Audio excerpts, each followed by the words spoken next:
Imagine this: you're shelling out cash for the latest gadget. Not because you need it, but because you want validation from someone who couldn't care less about you. Welcome to your financial wake-up call. Let's talk about your brain's secret mission. Social approval. It's convincing you that buying things will earn respect. Spoiler, it rarely works. Your brain is exploiting cognitive bias, the mistaken belief that material possessions equal worth. This isn't about discipline or lack thereof.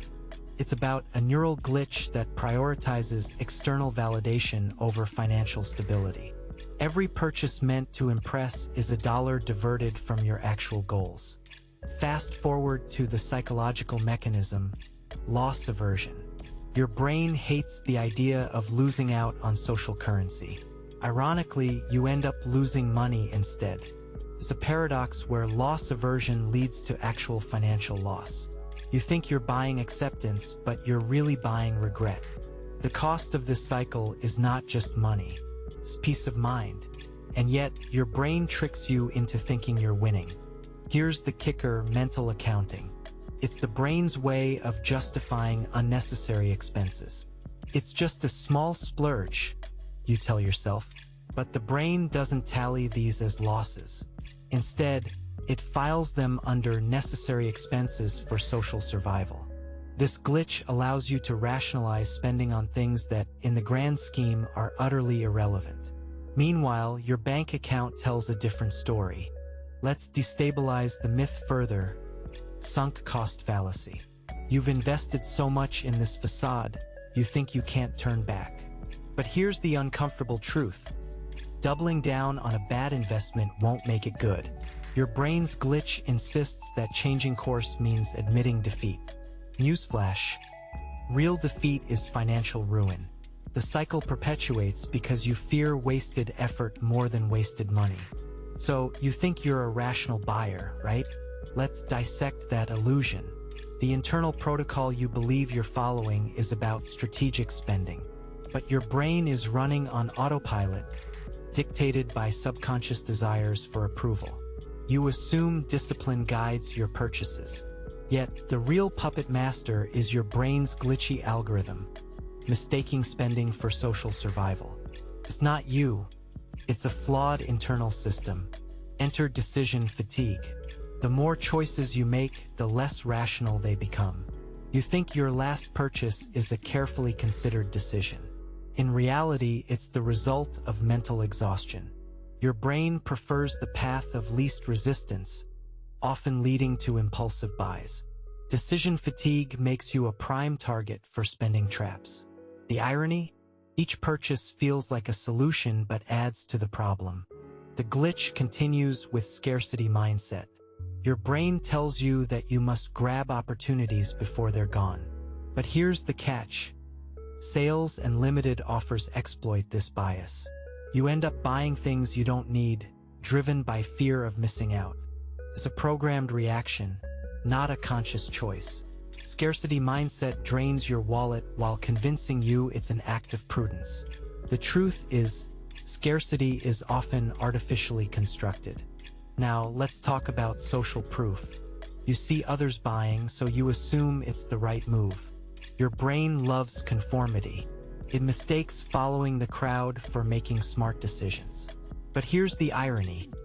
The crowd doesn't know any more than you do.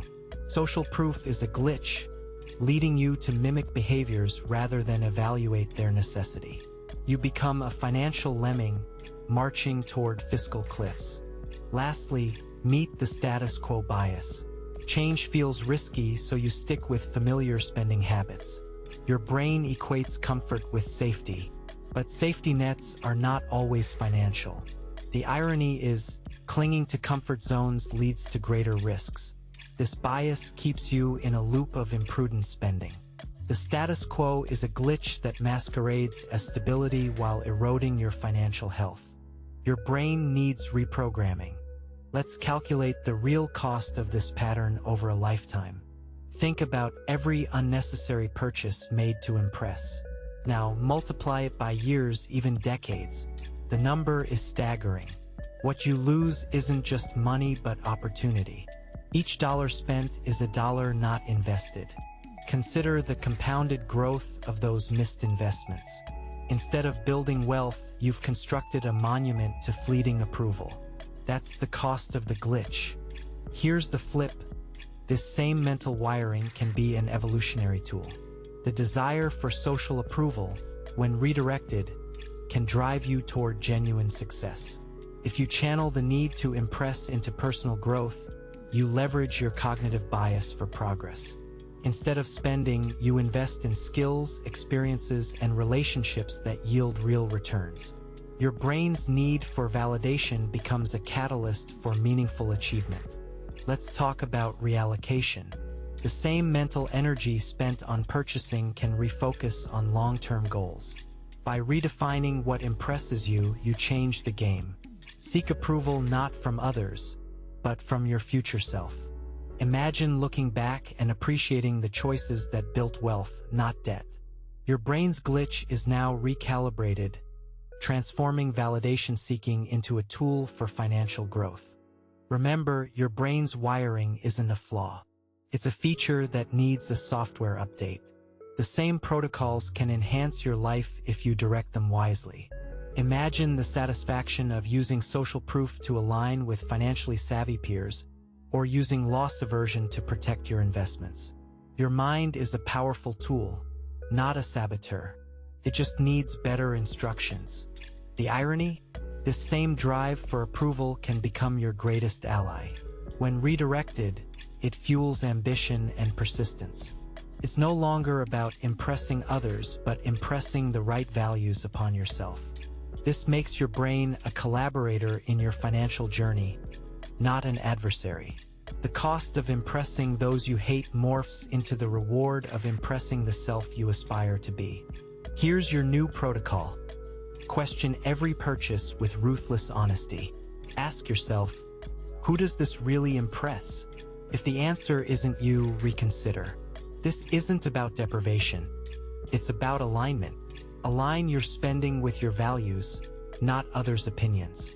This shift changes the narrative from impulse-driven to value-driven. The goal?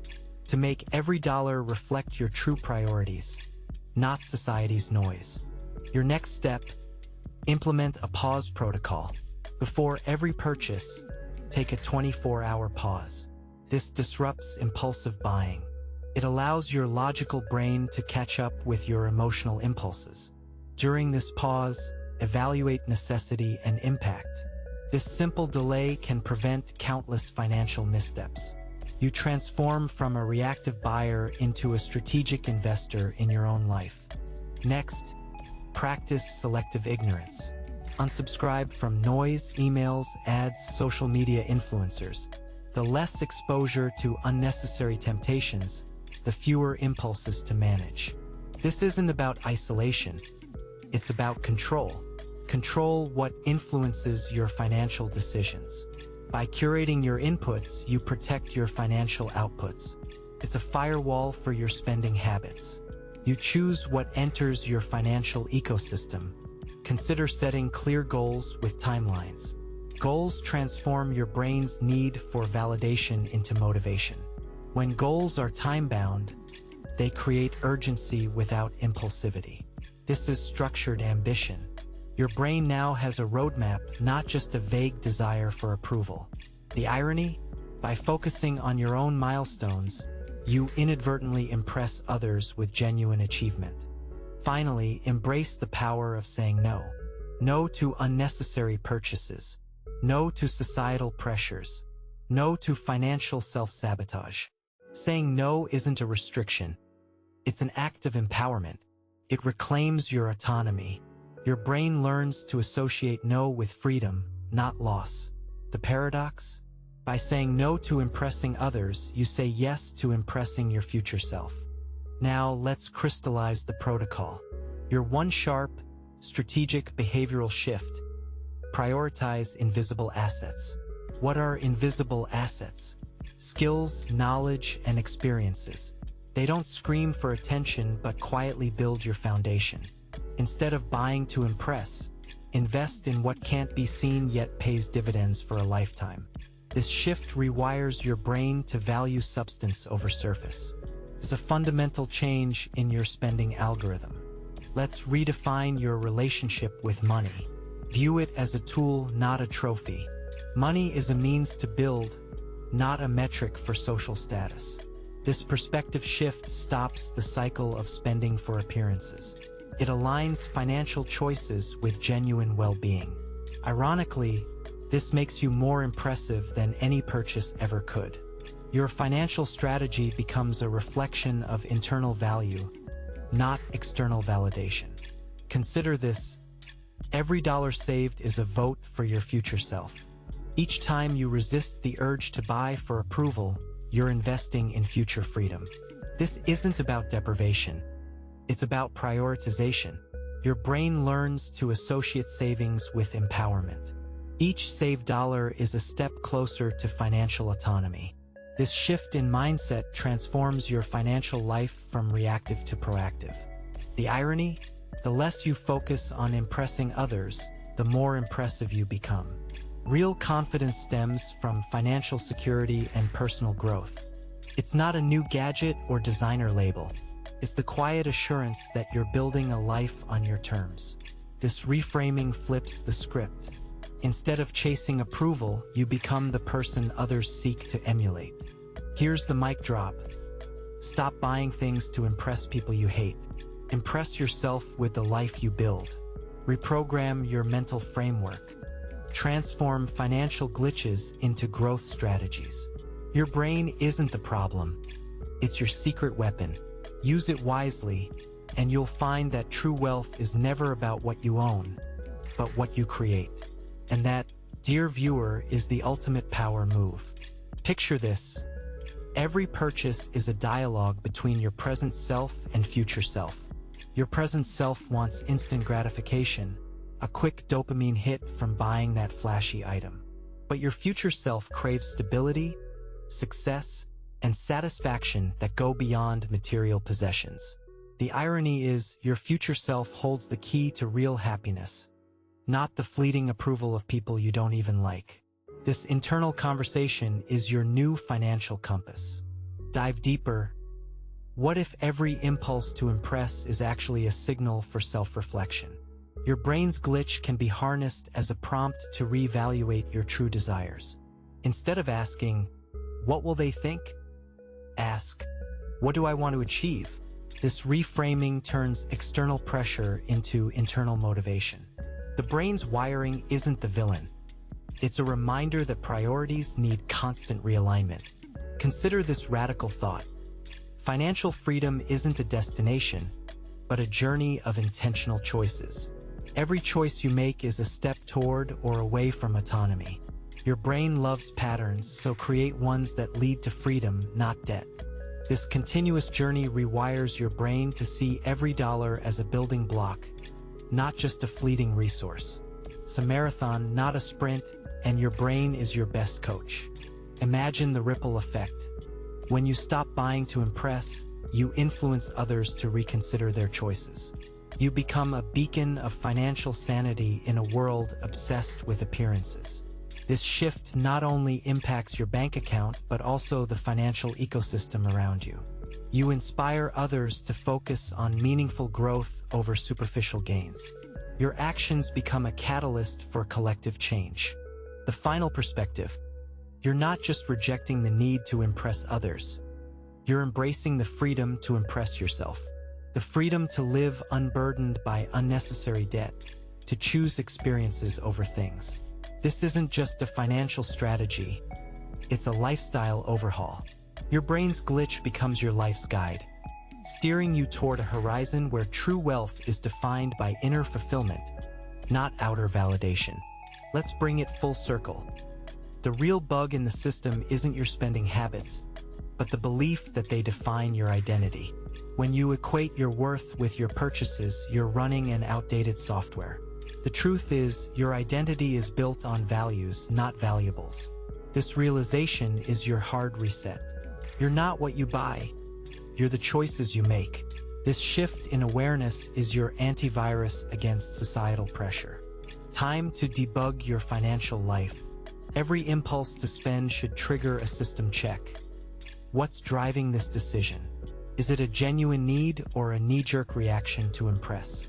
This constant questioning keeps your financial system running smoothly. It's a continuous process of deprogramming the urge to conform. Your financial health depends on this vigilant maintenance.